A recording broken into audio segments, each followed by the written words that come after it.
Hey everyone, those of you who are new to the show, thank you for tuning in today. I am Lekna, and you are watching the Data Skill Story Show, where we help you transform your data skills.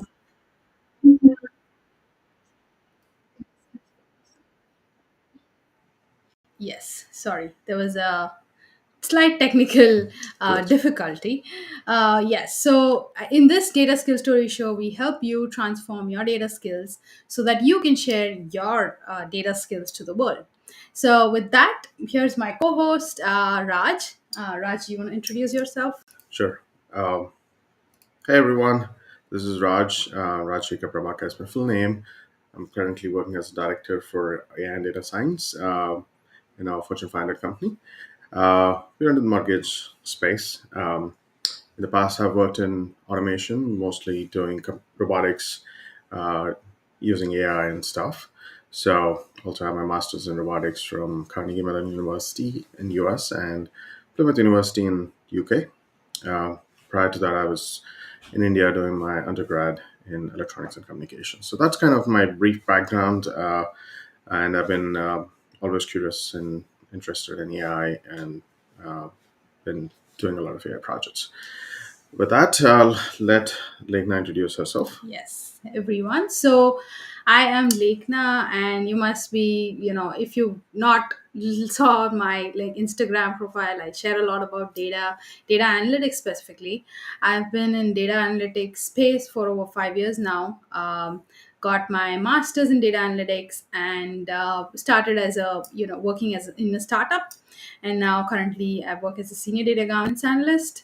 And yeah, I'm excited for this today's show. We're going to be covering actually a commonly asked question of specializing in data science, and we have an amazing guest who is like I've met her personally, and I know her personally. So she is an amazing data scientist, and she will also be joining us today. Her name is Nello.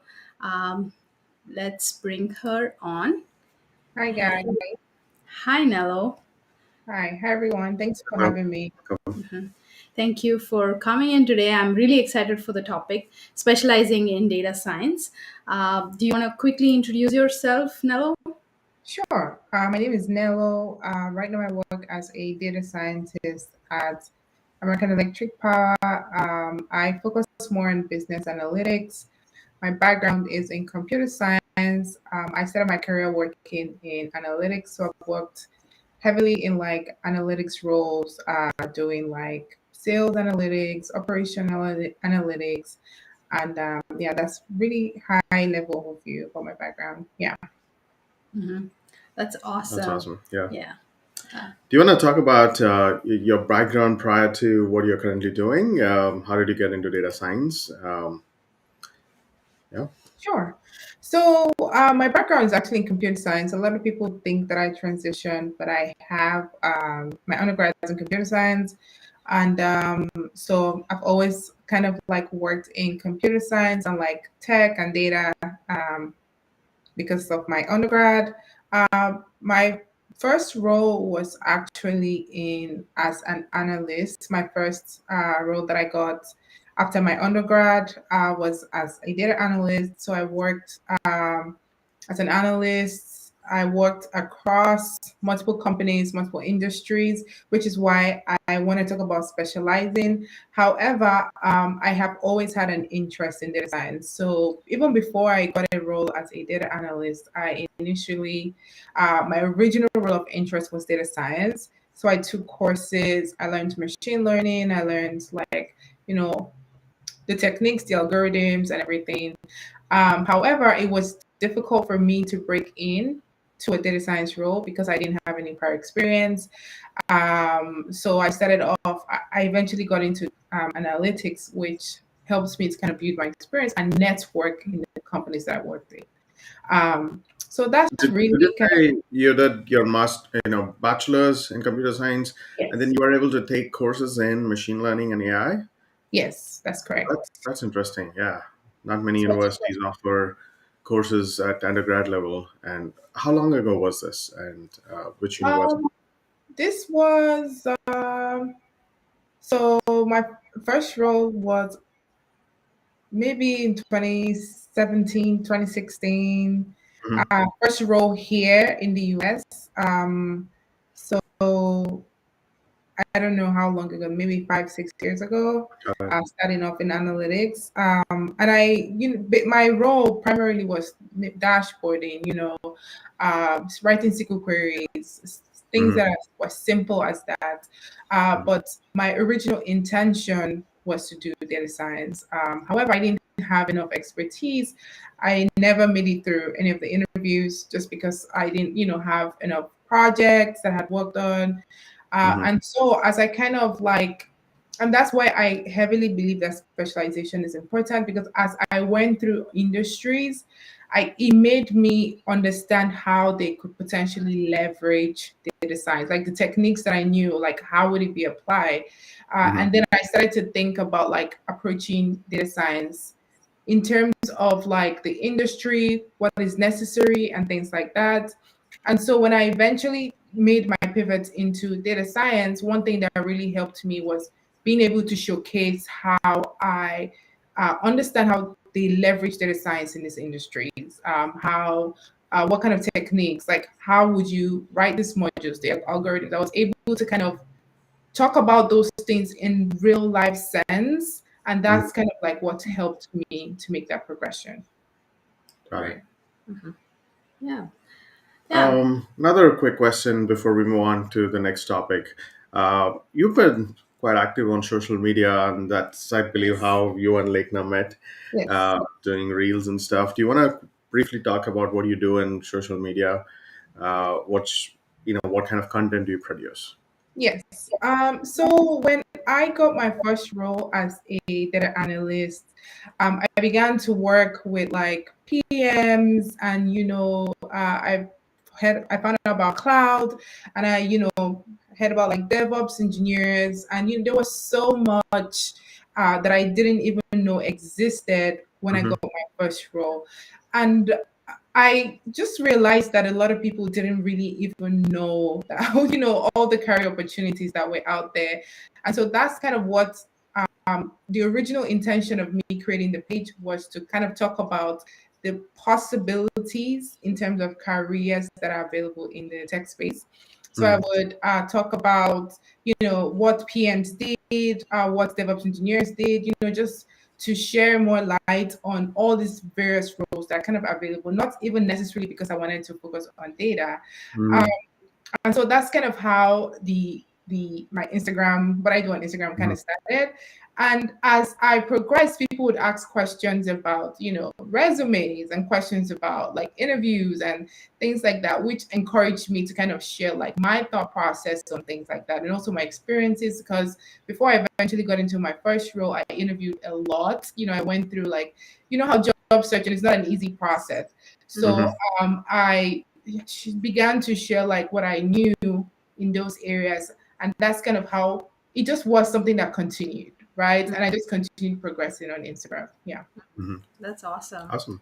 Yeah, so for those of you joining in, we will get to Q&A at the end of the session. So if you have any questions, drop it in the chat, and also let us know where you're joining from. It would be great to know that where you are joining from. And with that, I think we're transitioning to the next topic. Do you want to go ahead? Sure. Yeah. So main focus of today's live session has been about specializations in data science. Um, so Nello, why do you think it's important to specialize in data science? Data science is vast. So you want to give us an overview of what are the different things that uh, different specializations in data science, and then we can talk about the importance of having chosen one of those specializations. Sure. So, like you said, data science is very vast. And I think one of the reasons also that I didn't succeed in my initial attempt is because I tried to know everything. So it was overwhelming for me to, try to understand all the algorithms and like how it's applied in multiple industries. And over time, I realized that, you could specialize in just forecasting, like be like a data scientist that focuses on forecasting. You could focus on like NLP, you can focus on like fraud detection. Like there are many specific things that you can focus on and provide more value in those areas as opposed to trying to be a generalist. Now, obviously, there are like data scientists who are generalists that still succeed in their careers, but I find especially with people who have the kind of background that I have, I think you would succeed more by specializing, like finding one area and becoming an expert and then marketing yourself as an expert in that area. So that's exactly what I began to focus on. And that's, I think there's a lot more value, even in terms of career projection, right? Hmm. The more you specialize, the more you can market yourself as an expert in that field. And Hmm. so that's my thought process on why specializing in the data science domain is important. Right, and also it's hard for anyone to master everything. Right? There's so much that's coming out every single day about True. in different fields and within AI itself. Uh, Last I checked, I think there were 40,000 papers in AI coming out every single year. Nobody can read all those papers and keep up with all that stuff. So it's Agree. important to. It makes it easy for you to become a specialist if you narrow down your focus onto a few fields. So I think to that I have a question, Nello. So how do you know like what you need to specialize on? Like, I mean, Hmm. I think question to both of you actually. So how can someone know that, which, like NLP? Okay, I'm good at NLP. How do you identify if you're good at it to specialize in it? Well, that's a tough question. I think it would boil down to like what you truly want to do long term and what you enjoy, because there's so many options. I think because I had the opportunity to kind of work through variety of like the domains and like explore, it was easy for me to make a decision to say, hey, I want to focus like on forecasting, I want to focus on like operational analytics and things like that. However, for someone who knows absolutely nothing, my advice would be just research. Don't get in too deep, but kind of play around with the various domains of data science and figure out what you truly want to enjoy. And then another way that you can make that decision is potentially like what your long term goals are. For me, I wanted to do something that I wanted to focus on and specialize in long term. I don't want to have to make another career shift. So, one thing that I was considering alongside is the longevity of the field, like what you're focusing on. Like, how long do you think that's going to last for? Is it something that companies will continue to improve on and continue to use, or something that is just a buzz and will go away after like after the next wave comes, right? So those are the kind of areas that I feel like are important to kind of hone in to make a decision. But also it depends on what you enjoy and what you want to do long term. It's very subjective. Mhm. Hmm. Do you have any thoughts on that? Yeah, there are a lot of factors with, Nello covered really good points about how do you specialize. It also comes down to another point that I would think is your prior knowledge. So if you have worked in some industry, you've worked in some particular aspects of data science, like if you are a computer vision expert already, then specializing in computer vision with AI is probably better suited than to try to specialize in recommendation systems or going into NLP. They're completely different. So it's not that you can't learn; it's going to take more effort to learn. So see what your strengths are already, and then try to find that niche that you like. Sometimes it's not only that; it's also about the opportunity. You already have a job in a company that uses NLP, then you might want to pick up that skill so Yeah. that you can transition within the company into a position that can leverage NLP skills. Yeah. I agree with that. Yeah, that's a good point as well, Raj. Yeah. So, would you say that, like, if someone's getting into data science, a complete beginner, right? They have put in a years of effort learning data science, and then what would be the one tip to that you would give to for someone who is like trying to pick one skill? would you say that try everything, and all like all projects and stuff, or would you say maybe just Hmm. like how you were mentioning, yeah, if you're currently working in a place, maybe just if they're doing NLP, pick NLP and start learning. So I think that's a good point that you brought up, Anello. So I think, yeah, that probably would lead to us to talk about some of the pros and cons, because there are many people, I think, watching, especially the crowd who's watching would be someone who's looking to get into data science. So I think the next thing would be to talk about what are the pros and cons of specializing in data science. And yeah, what do you think, Nello? In terms of what the pros and cons are, uh, the pro is definitely like expertise. If you specialize, you can build your knowledge more in that domain, say it's NLP or computer vision or like forecasting, whatever, like kind of project or even industry, which is one thing that I want to talk on as well, that you decide to specialize in, because um, the industry you eventually like support with your skill sets is important, right? So one thing I've noticed is, because I've worked across industries, I struggle every time I move to a different industry to first learn the business, understand how to like how their what their processes is and everything like that. Um, it to take you some time to ramp up on all that, right? However, if you stay in like one industry and you're supporting them with um maybe like their computer vision projects, or in terms of like marketing, maybe you're like doing like hypothesis testing, A/B testing, and things like that as a data scientist, it's easy for you to transfer your knowledge to a different company if you do want to make that career projection. We talk about transparently how job hopping is one thing that can help you increase your salary. It's also a good way to negotiate. Is a pro. Like, you have all this wealth of experience doing this in this industry in the last 3 4 years, right? If you want to move to a different company that is kind of in the same business and you're going to solve the same problems, you're bringing a lot more value as opposed to having an entirely different background, where they have to kind of point to you before you can begin helping them with your skill sets, right? So there's an advantage there of even not just like niching down in data science, but also in the industry that you're supporting, like what kind of support you're providing to that industry as well. So that's Mhm. definitely a pro.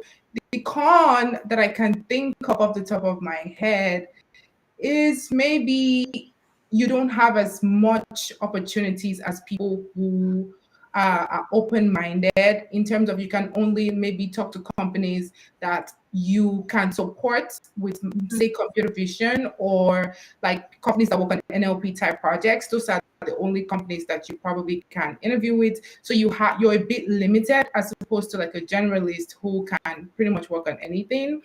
Right. But long term, I still think that there's a lot of value in specializing. Mhm. Yeah. Hmm. Absolutely. Yeah, those are some good points, Nello. If you ask me the same question, I would think about pros and cons. I'm a generalist. Just to be honest here, I like to learn and master different skills, but I'm not someone who again, I've narrowed down my focus to certain things. I'm not an expert in everything, so it's important. It comes over time. So over time, you can become a generalist. So let's say you focus on NLP for a few years, and then you slowly start adding computer vision to it or something like that, because your main goal, your work every day is NLP, but then you have interest in computer vision. Slowly, you can start learning on the side uh, Mhm. to do some projects and bring computer vision skills. Now, you specialize in two things, and with that, you have more opportunities. Like Nella was saying, you can be uh, applying for different kinds of jobs and things like that. And also, advantage of being a generalist is, if you want to grow in leadership, it makes a big difference to be a generalist. You need to know a lot of different things, because now you're more of a visionary. You're thinking about how to solve a problem, and if all you know is how to use a hammer, you're going to take that hammer to every single problem you come across. So Mm. using the right tool for the right application, generalists are really helpful at that point, or multiple specialists in the company sitting on a table at a table to brainstorm would really help. Certain problems can be attacked through computer vision. Certain other problems with NLP. Certain other problems could be handled with recommendation systems or reinforcement learning, various different things. And if you don't even know or aware of those tools, it's really hard to apply the right tool for the right problem. So Mm. That's a good point. those are the kinds of scenarios where generalists are really helpful. I think the world should be made up of both generalists and specialists. Specialist, yeah. But if you're starting your career, being a generalist is very difficult Yeah. because you're not good at everything or many things. So it's going to be difficult to find a job or land a job. Being a specialist, But starting I as a think as you specialist, progress in your career, you yeah, can become more of a generalist. But when with you're starting specialization off, in yes. few narrow fields too. Yeah. Mm. With But specialization also, in a mhm, few areas as well. Mm. right. Yes. Right. Yeah, I like So like that. they say the instead of specialization is like an eye. You just go deep into one topic. That's specialization, and then generalization or generalist is going horizontal. You touch different topics, but it's not very deep. The best kind of need in today's market is more someone who can be like a T. So you have the breadth of knowledge, different things about knowledge about different things, and then you have some specializations. So you know how to get deep when you want to get deep, Mm. and then you can say, okay, this is not my area. Probably this person can, or this specialization can really help, Mm. and then focus on where you're really good at. So, Mm. That's a great way to look at it. That's a great approach. mm, Yeah. Yeah, awesome. So I think that also that said, like for someone who's beginning, like job searching for jobs would be limited when you are like focused only on one particular skill. Like, mhm, I mean, not like what you were saying, but I think mm. it's just focusing on just NLP, and probably your search is much narrower, also, right? I think it kind of depends, honestly, because again, I think it also depends on what the company is looking for and also the role that you're interviewing for.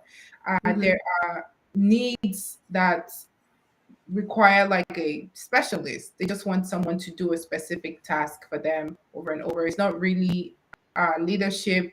They just this is the problem they're trying to solve, and they know, and they just want you to come in and solve that problem, right? Mhm, Whereas there are more like maybe leadership roles where they probably want somebody to oversee other people who are like specialists, like you said, Raj, mm, or have a wealth of knowledge and be able to make like strategic decisions, right? So it mhm. kind of depends. I see how there's value in both being like a specialist and being a generalist. It just really depends on how you're And the looking at it. situation and Yeah. the opportunities. Yeah. Yeah, yeah. Okay. Yeah, awesome. So now getting to the fun part of the event today. So tell me, Nello. So what are the two skills that uh, helped you get your job? So the two skills that helped me get my job is number one, communication. It took me a long time to be able to articulate my technical expertise. I think that that comes with consistent like practice. So some people, it's not that they don't even know what they're talking about, but they struggle with articulating in a way that whoever's like they're talking to kind of understands them and gets the value from what they're communicating. So when I initially started, I think one thing that I struggled with a lot was being able to communicate my technical expertise, which I got better over time. And that definitely helps me. And it also helps me in like team settings, right? Communicating your work, um, showing to leadership, like trying to explain to them why they should buy into what you're doing and things like that. So communication is really heavy on what has helped me succeed. And then also in terms of skills, I think my technical skills also helped. And my to be honest, my career projection helped me as well because I um specialize mostly like the project I'm working on right now. It entails a lot of like operational and business type stuff, and so because I have like exposure to like previous projects which I've worked on, it helps me to be able to make recommendations, because the project I'm working on right now, there is it's emerging, right? They don't have the solutions yet, so we're brainstorming, we're doing a lot of research, and I can easily make recommendations and say, hey, here's what we should do because of my wealth or my background. So definitely that's being able to, the fact that I moved across multiple industries and kind of experienced all that was also something that helped me to get to the point where I am right now. And what is that one skill that you do apart from like data and content creation? What is that one skill that you've developed? Or it could be just like I've been trying to learn a keyboard since a while now. Also, trying to at least get to go to the gym every day. So that's something that I've been working on. So do you have something like that? I occasionally work out. I try to do it twice a week. Mm-hmm. Um, when I don't fall off, I try to work out twice a week. So I do that. I love to read books. I read a lot of like non-fictional books. I read a lot of memoirs. So if I'm not reading, I'm creating content, or I'm at work, or I'm just at home. Really, just like my routine. That's pretty much what I do. Yeah. Okay, awesome. So finally, I think we skipped a topic. So getting back to wrap it up, we'll talk. Do you have any tips for job seekers? I know the current market is pretty bad out there. So do you have any two, three tips that you can share that someone can use today to if they're looking for a job? Yes, for sure. Tips that I would share for job searching. Number one, it's very important to have a community that you're part of to consistently encourage you. Don't do it alone. It's a really tough time to be like in the job market. So I know like a lot of people, like I know Lee, you have like a community as well. A lot of people have like communities. Find other people that are job searching. Definitely try to do it with more people. That way you have more accountability to see the process through. Number two, work on projects. I like it really depends on your background. If you're a transitioner, project is like your strongest point because again, like I said, for me, I struggled with articulating my technical expertise a lot. And so I find that the more like I work on things, the more I touch my hands on things, it's easier for me to kind of explain it in a way that the whoever's listening to me understands it, right?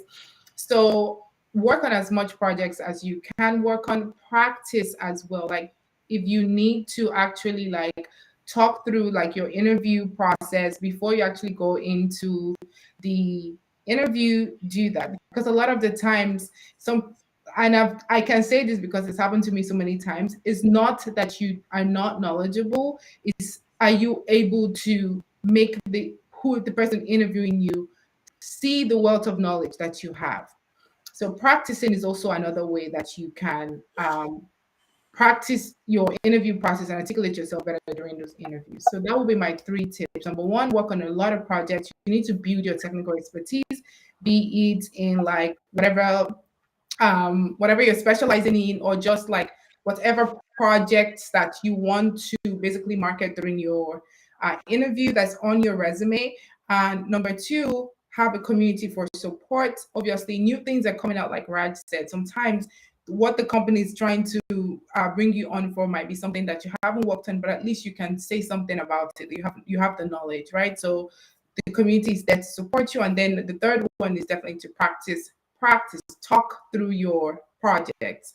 How are you going to articulate it in an interview? Talk through it before you eventually go into that interview process. Those would be my three tips.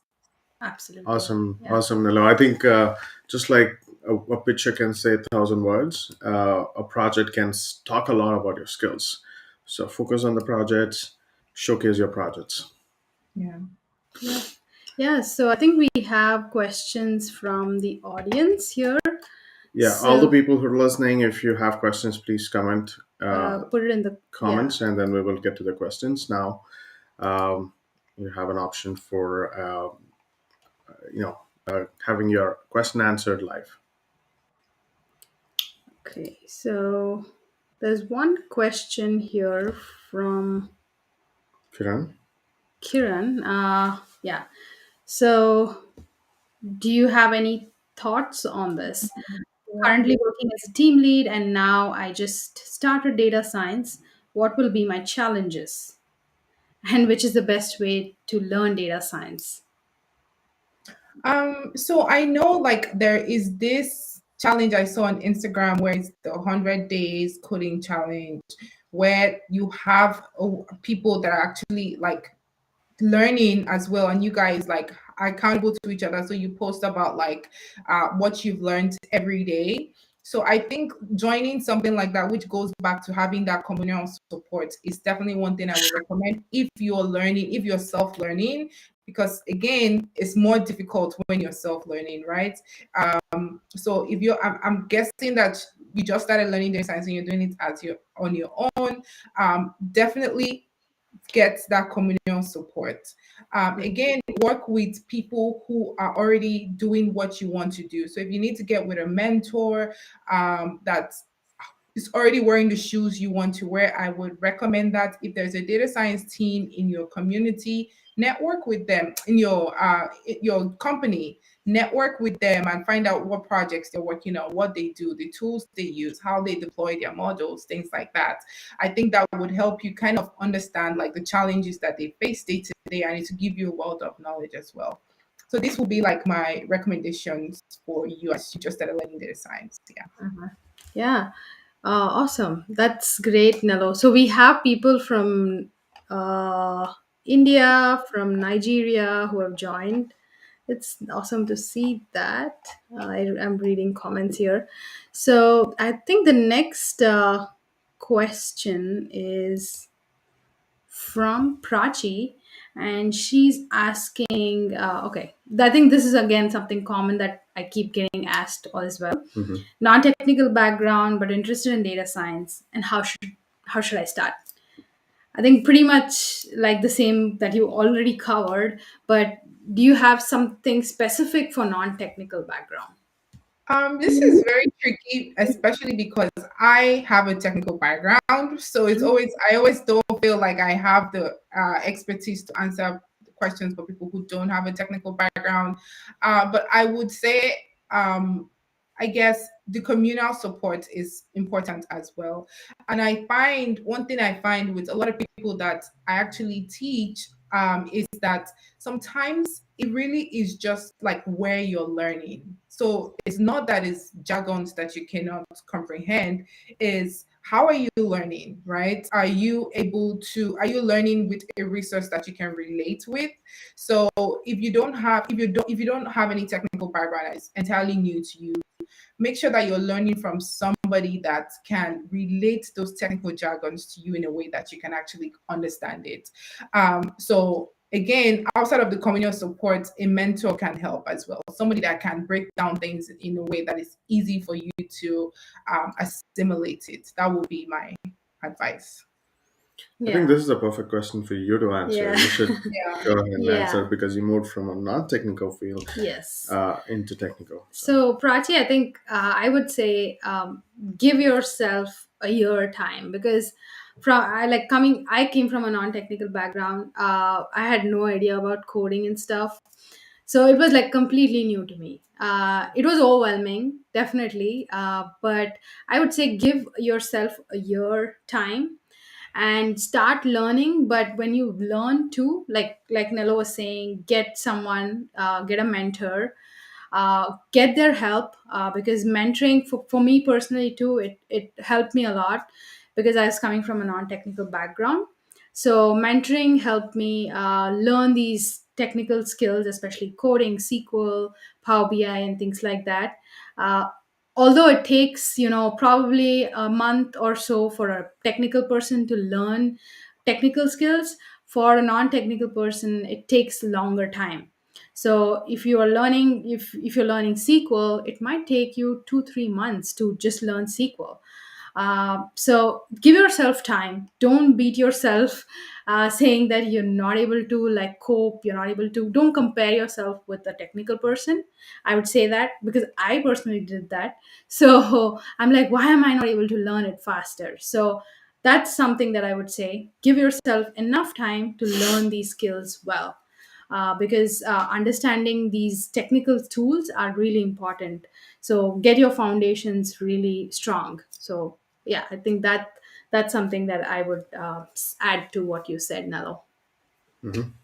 Thank you, Ligna. I think the next question we have here is, A good question. yeah, a good one for definitely for Nello, because she has been both data scientist and a data analyst. So let's hear her answer for this. Science and data analytics. Difference, yeah, difference between data The science and data. difference. So honestly, the terms vary, but I would say like data science encompasses like everything. So data science is data analytics, is data engineering, is data like it's the broad is everything. And I've heard people talk about what a full stack data scientist is. I don't think that there is a definitive definition. I think a lot of people are still figuring things out. It does depend on like the company you work for as a data scientist. It depends on like what they're looking for, the roles, everything varies. But data science, the way that I my understanding of it is like it's the bracket and then there's analytics, and you need analytics to actually do like data science type work, right? Because at the end of the day, even though you're building models, like what are those, what's the output of the model, right? What's the end goal, what's the business impact of the work that you're doing? That's where the analytics comes in, right? So analytics and data science are two different things, but analytics would fall under the data science umbrella. That's how I would differentiate both of them. Um, Yeah. Thanks, Nello. All right, let's take another question. So I think we have a interesting question Hmm. here. Uh, okay, Yeah. there's no name. So is coding necessary, or nowadays low code or no code platforms are beneficial to get into data science? It's a very interesting question. Hmm. Yeah.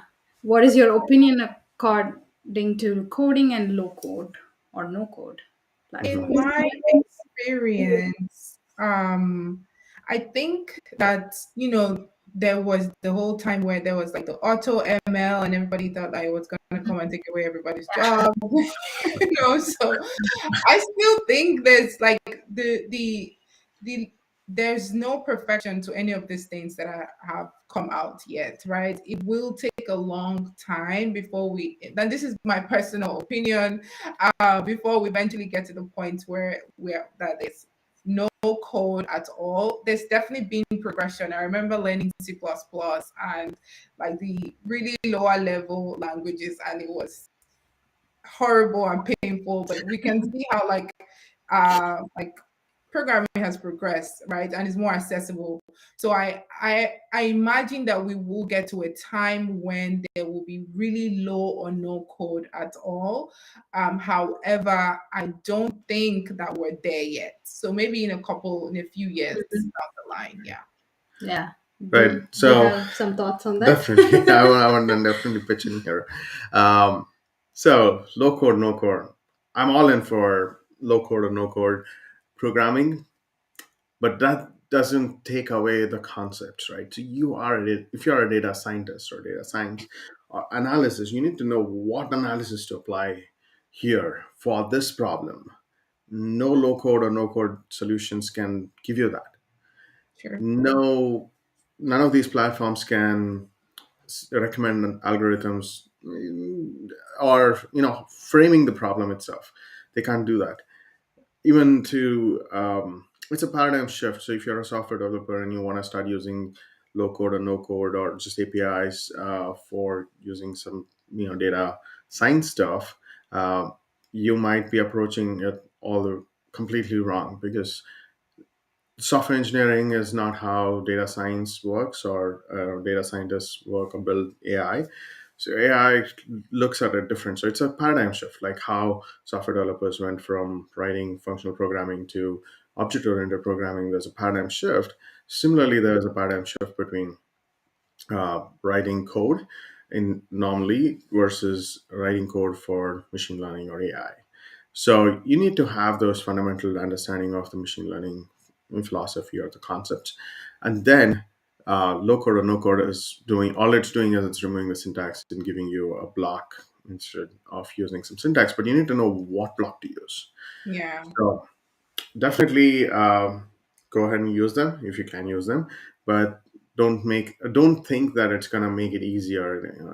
You can learn in 3 days to become a data scientist or something. It's not how it Be a works. bad one for Yeah. sure. True. Yeah. Yeah. So Okay. it's funny because like the company that I work for, we were fine.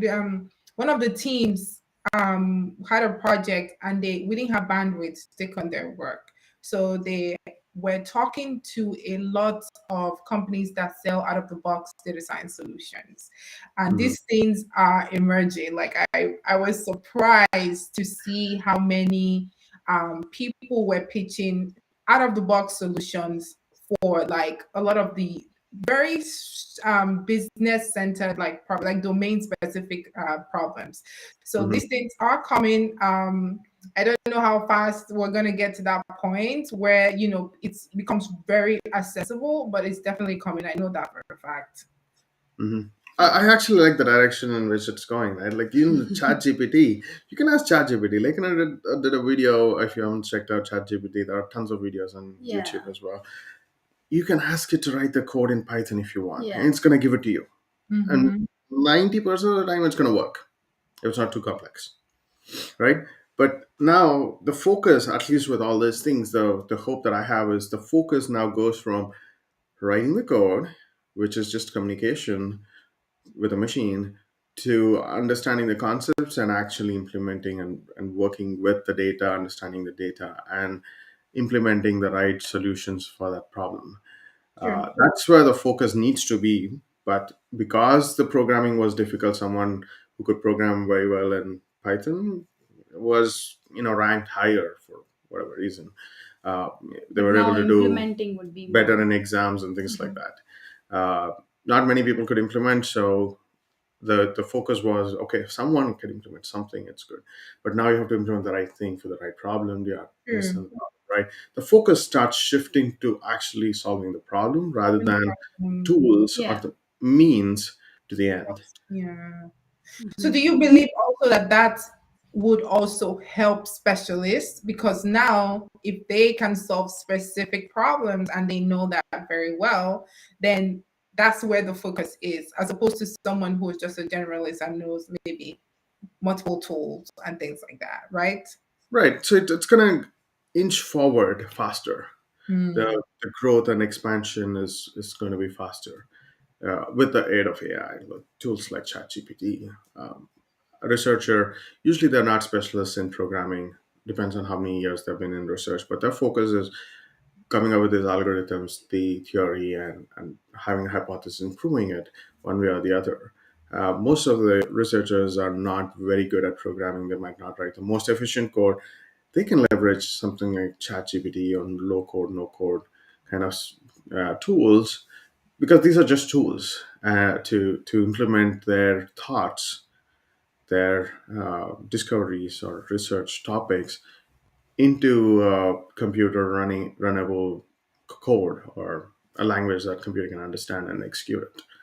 So the less the barrier to translate, we are just translators, right? So we are translating from the understanding of the problem, which probably can be formulated in English, into a computer understandable language.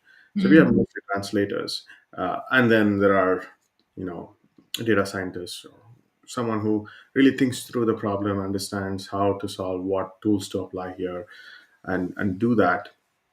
Programmer is just a translator. That's how I would simplify it or think about. Hmm. Okay. Yeah. I think we'll take one last question here from Chidi. Is asking completed data analysis program. What are some challenges he can face out there as a junior data analyst, and what specific skills to concentrate on? I think we can dive into the technical skills here or business skills. Do you want to take that, Nello? Sure. What are the challenges I can face as a junior data analyst, and what skills should I specifically concentrate on? Well, so the way that I understand analysis, and everybody has a different, honestly, depending on your background, you have like a different experience. So I would focus on more of like the processes and not necessarily like the tools. I see a lot of people focus on like tools, right? They want to learn Power BI, they want to learn Tableau, which, can change, right? Who knows what we're going to use in the future. I will focus more on understanding what data analysis actually is, why you need data analysis, what problem you're trying to solve with data analysis. So the types of analysis are you doing? Are you trying to um, forecast something? Are you trying to like do like a cohort analysis? And then you know, okay, I need to pull data. You need a tool to pull that data, which is maybe SQL, and things like that. So I would focus more on like solving the actual problem than just the tools. If you are looking for specifically like skill sets, problem solving is definitely a good one to have, because that way you can solve any problem. In terms of like the tools, I would say SQL is a good tool to know, very popular for getting um, data from like databases.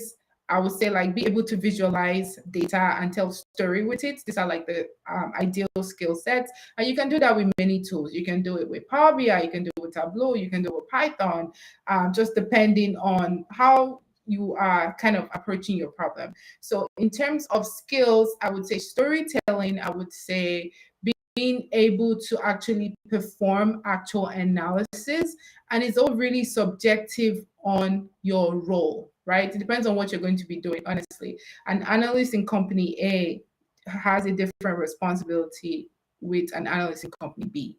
So just have that in mind as you kind of go through your career. Yep, absolutely.